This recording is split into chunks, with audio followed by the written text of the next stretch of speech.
L. हा तयार होतोय का? नाही होत। नमस्कार सर्वांना, फ्री लर्निंग अँड फन या आपल्या YouTube चॅनल वरती आपणा सर्वांचं खूप खूप स्वागत आहे। आज आपण बघणार आहोत पोझिशनल वर्ड्स, म्हणजे स्थिती दर्शवणारे शब्द। पोझिशन स्थिती, वर्ड्स शब्द, पोझिशनल वर्ड्स।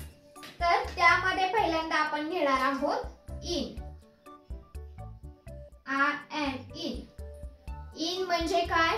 आतमध्ये। इन म्हणजे आत मध्ये।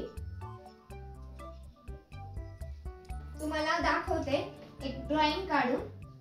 इकडे आपण एक भांड काढलेलं आहे, त्याच्यामध्ये मी काही फ्रुट्स काढते।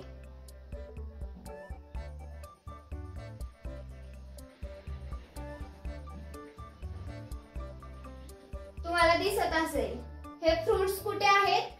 भांड्याच्या आतमध्ये आहेत, प्लेटच्या आतमध्ये आहेत। समजतंय? ते आतमध्ये आहेत म्हणून काय बोललं जातं? Fruits in the plate. अजून एक उदाहरण घेऊयात आपण। इकडे ग्लास काढूयात। इकडे मी ग्लास काढलेला आहे आणि त्याच्यामध्ये हे जे आहे हे आहे वॉटर। मग काय होणार? Water in the glass. Water in the glass. Water in glass. मग काय होणार? Water in glass. Water in glass. समजलं? हे दोन्ही समजलं तुम्हाला उदाहरण? आतमध्ये आहे म्हणून आपण काय म्हटलं? इन। इन म्हणजे आतमध्ये। समजलं? आता आउट।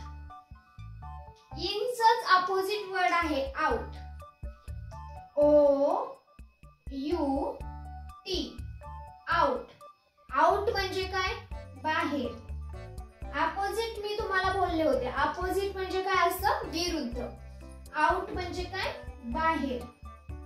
बाहेर। आउट म्हणजे बाहेर। आता इथं तुम्हाला सांगितलं मी fruit in plates, water in glass. तसंच इथं आता बाहेर आहे, तर आपण इकडे परत तेच उदाहरण घेऊयात। इथं मी एक प्लेट काढते आणि इथं साइडला आपण फ्रुट्स काढूयात।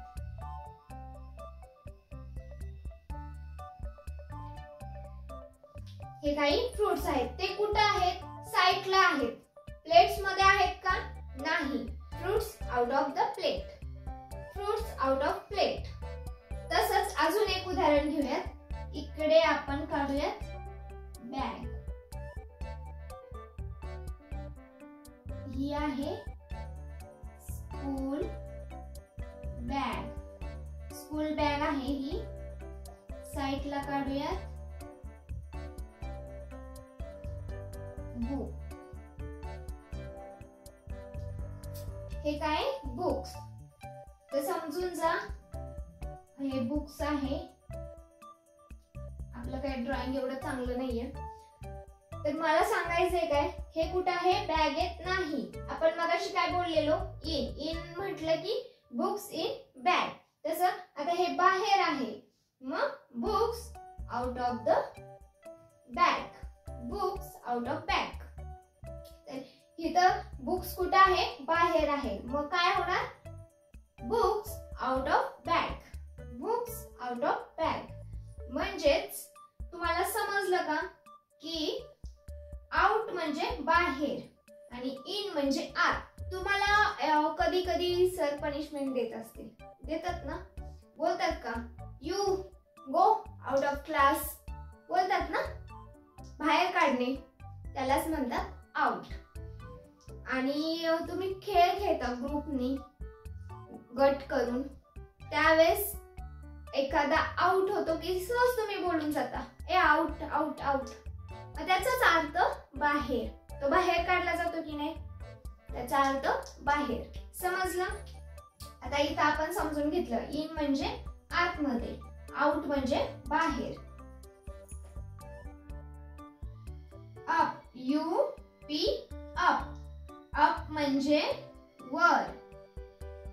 अप म्हणजे वर। आता तुम्हाला एक सोपं उदाहरण देते। इकडे काढलेली आहे स्लाइडिंग. घसरगुंडी ही आहे घसरगुंडी. इकडून चढतात आणि इथून घसरतात. ही कोणती बाजू आहे? ही आहे वर, वरची बाजू आहे. आणि ही आहे खाली. समजलं? ही स्लाइडिंग, ही आहे वरची बाजू, ही आहे खालची बाजू. इकडे तुम्हाला एक मुलगा दिसत असेल, खेळतोय, दिसतोय ना? तो कुठे आहे? वर आहे. मग समजलं? अप म्हणजे वर. याच्या बरोबरच अजून एक शब्द देते तुम्हाला, वर्ड्स, DOWN, डाऊन. डाऊन म्हणजे काय? खाली. डाऊन म्हणजे खाली. हेच उदाहरण आपण बघणार आहोत. इकडे स्लाइडिंगची वर, घसरगुंडीची वरची बाजू, आणि ही आहे घसरगुंडीची खालची बाजू. डाऊन म्हणजे खाली. इकडे एक मुलगा आहे, तो कुठे आहे? डाऊनला आहे. अप म्हणजे वर, डाऊन म्हणजे खाली. तर तुम्ही बघा, शिडी असते, शिडीची वरची स्टेप असते ती अप, आणि जी खालची स्टेप असते ती डाऊन. समजलं?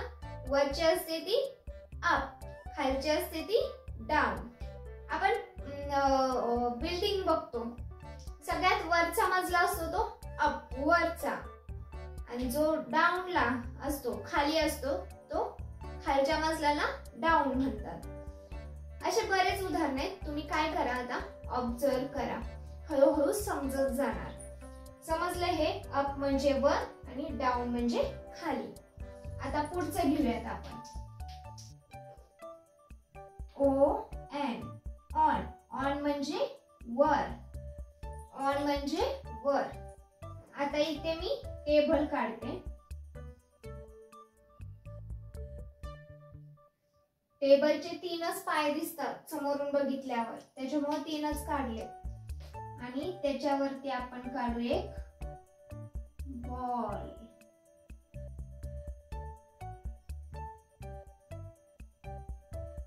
आहे बॉल. आता इकडे तुम्हाला बॉल कुठे दिसत आहे? वरती दिसत आहे की नाही?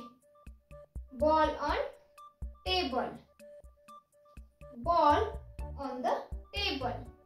तो वरती आहे म्हणून त्याला काय वापरलं? ON, on. तसंच आपण अजून एक घेऊया, UNDER. हे काय झालं?